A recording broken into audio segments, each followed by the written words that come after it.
अस्सलाम वालेकुम क्लास। आज हम करेंगे 6.2 का क्वेश्चन नंबर 11 एंड 12। तो क्वेश्चन नंबर 11 देखें आप।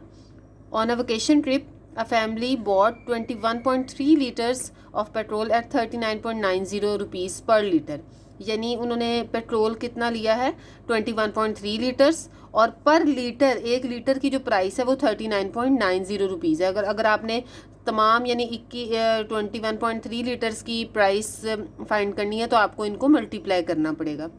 इसके बाद उन्होंने नेक्स्ट 18.3 लीटर्स पेट्रोल लिया है और 42.90 रुपीज़ पर लीटर के हिसाब से, और उसके बाद 23.5 लीटर्स पेट्रोल लिया है 40.90 रुपीज़ पर लीटर के हिसाब से। तो हमें मीन प्राइस फाइंड करनी है। अब हम इसे सॉल्व करते हैं। इसको सॉल्व करने के लिए आप एक कॉलम बनाएंगे। उसमें सबसे पहले उन्होंने हमें पेट्रोल दिया है और लीटर्स में दिया हुआ है, इसको मैंने एक्स से शो किया है। और सबसे पहले उन्होंने 21.3 लीटर्स पेट्रोल लिया था, फिर 18.7, फिर 23.5 लीटर्स। और अगर हम टोटल पेट्रोल देखें तो उन्होंने 63.5 लीटर्स टोटल जो पेट्रोल है वो लिया है। और अमाउंट पर लीटर यानी 1 लीटर की प्राइस जब उन्होंने फर्स्ट लिया था 21.3 लीटर्स, तो 1 लीटर था 39.90 रुपीज़।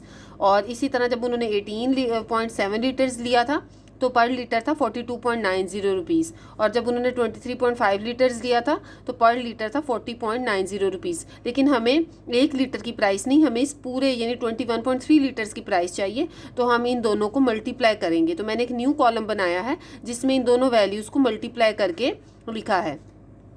हम इसका भी टोटल फाइंड कर लेंगे, यानी ये वो टोटल हमने फाइंड किया है जो टोटल कितने लीटर पेट्रोल लिया है, और ये वो है कि टोटल कितनी प्राइस का पेट्रोल जो है वो लिया है, ये टोटल प्राइस है। तो जब हमने मीन फाइंड करना है तो आपको पता है कि हम टोटल प्राइस को डिवाइड करेंगे टोटल नंबर ऑफ जो जितने लीटर जो पेट्रोल है टोटल उससे।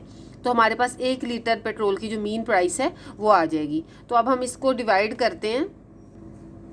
ये मैंने इसको डिवाइड किया है। ये जो टोटल प्राइस है 2613.25 रुपीज़ ये ऊपर लिखी हुई है, और टोटल जितने लीटर पेट्रोल हैं 63.5 लीटर्स वो मैंने नीचे लिखा। आप इसे डिवाइड करें, ये आंसर आएगा। तो एक जो लीटर मीन प्राइस है वो है 41.15 लीटर, 41.15 रुपीज़। अब हम नेक्स्ट क्वेश्चन देखते हैं। नेक्स्ट क्वेश्चन है क्वेश्चन नंबर 12। इसमें देखें, calculate simple moving average of 3 years from the following data. यहाँ पे उन्होंने 2001 से 2010 तक हमें 10 ईयर्स का डाटा दिया हुआ है। हमें इनका एवरेज फाइंड करना है, और एवरेज सबका फाइंड नहीं करना। अगर सबका फाइंड करना होता तो हम ये सबको प्लस करते, टोटल 10 वैल्यूज हैं हम उसे 10 से डिवाइड कर देते। लेकिन उन्होंने कहा है simple moving average of 3 years, यानी 3 ईयर्स का आपने एवरेज फाइंड करना है। सबसे पहले 3 का एवरेज, फिर दूसरे 3 का, यानी पहले 1 2 3 का, फिर 2 3 4 का, फिर 3 4 5 का, फिर 4 5 6 का। इस तरह से एवरेज फाइंड करना है। तो अब हम इसे सॉल्व करते हैं। ये मैंने यहाँ पे 3 कॉलम बना दिए हैं। ये सबसे पहले ईयर्स का कॉलम आएगा, फिर वैल्यूज़ दी हुई है, और अब हमें एवरेज फाइंड करना है। तो जैसा मैंने आपको बताया कि सबसे पहले आप एवरेज फाइंड करेंगे फर्स्ट 3 वैल्यूज़ का, यानी आप पहली 3 वैल्यूज़ का एवरेज फाइंड करें। और एवरेज का आंसर आपने फर्स्ट के सामने नहीं, ये 3 में ये जो दरमियान में वैल्यू है इसके सामने आंसर लिखना है इन तीनों के एवरेज का। इसका मतलब ऊपर कोई आंसर नहीं आएगा। आप इन तीनों का एवरेज लें और आंसर आएगा यहाँ पे। तीनों का एवरेज कैसे लेते हैं कि आपने इन तीनों को प्लस करना है, और 3 वैल्यूज़ हैं तो आप इसे 3 से डिवाइड करेंगे, ठीक है। और जब यहाँ पे अब आपने जो नेक्स्ट एवरेज लेना है वो आप लेंगे 2 3 और 4th वैल्यू का, यानी इन तीनों का। उसके बाद जब एवरेज लेंगे तो इन तीनों का, और नेक्स्ट जो एवरेज लेंगे वो इन तीनों का। इस तरह आपने हर 3 जो वैल्यूज़ हैं कॉन्टीन्यूस वैल्यूज़ हैं उनका एवरेज लेना है। और यहाँ पे आप डायरेक्ट बेशक आंसर लिख लें, और बेशक आप पहले इस तरह सॉल्व कर लें और फिर आप इसका आंसर लिख लें। यहाँ पे एवरेज आएगा 108, 130 और 140 का।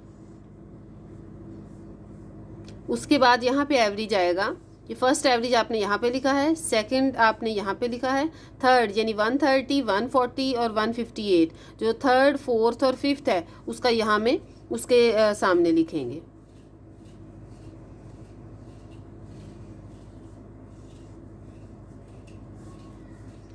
इस तरह आप सबका एवरेज फाइंड करें।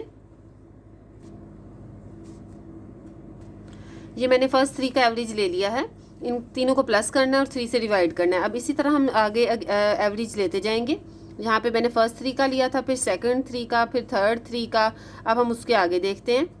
अब हमें लेना है 140, 158 और 180 का,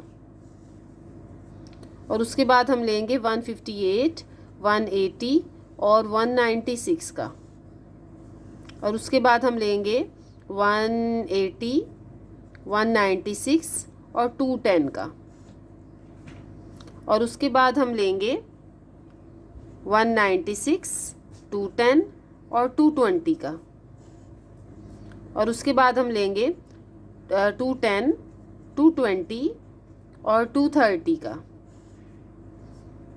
और उसके बाद हमारी यहाँ तक वैल्यूज़ हो गई हैं। अब अगर हम लास्ट देखें तो 220, 230 और नीचे अब कोई तीसरी वैल्यू नहीं है जहाँ पे हम एवरेज ले सकें, तो ये वैल्यू यहीं पे आपका आंसर जो है वो ख़त्म हो जाएगा। अब लास्ट पे जैसे फर्स्ट में कोई वैल्यू नहीं आई थी, इसी तरह लास्ट में भी यहाँ पे कोई एवरेज की वैल्यू नहीं आएगी। अब हम इन तीनों का एवरेज ले लेते हैं, इन सब का, और यहाँ पर आंसर लिख लेते हैं। ये हमने सबका एवरेज ले लिया है। अब ये क्वेश्चन यहीं पे ख़त्म हो गया है। आपने ये ब्रैकेट नहीं लगानी, आपने सिर्फ डायरेक्टली इसे सॉल्व करना है, और आप चाहें तो ये एवरेज भी आप साइड पे निकाल सकते हैं और यहाँ पे सिर्फ आंसर लिख सकते हैं इस कॉलम में। अब हम नेक्स्ट चैप्टर करेंगे, नेक्स्ट एक्सरसाइज करेंगे नेक्स्ट लेक्चर में।